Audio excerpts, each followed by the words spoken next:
അപ്പോൾ നമുക്ക് ഇന്റർവെൻഷണൽ റേഡിയോളജിയിൽ പല മെത്തേഡ്സിലൂടെ വെരിക്കോസ് വെയിനെ ട്രീറ്റ് ചെയ്യാൻ പറ്റും. ഏതൊക്കെയാണ് ആ മെത്തേഡ്സ് നമുക്ക് അവൈലബിൾ ആയിട്ടുള്ളത്? ഇപ്പോൾ വാരിക്കോസ് വെയിൻ ട്രീറ്റ്മെൻറ്റിൽ ഏറ്റവും അഡ്വാൻസ്ഡ് ആയിട്ടുള്ളത് ഗ്ലൂ ട്രീറ്റ്മെൻ്റ് ആണ്. വളരെ സിമ്പിൾ ആയിട്ടുള്ള ട്രീറ്റ്മെൻ്റ് ആണ്, ഡേ കെയർ ആയിട്ട് ചെയ്യാവുന്നതാണ്.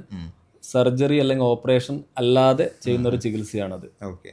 വളരെ ചെറിയ ഒരു ദ്വാരം കാലിൽ നമ്മളൊരു സൂചി കുത്തുന്ന ഒരു ഉറുമ്പ് കടിക്കുന്ന വേദനയേ ഉണ്ടാവുള്ളൂ.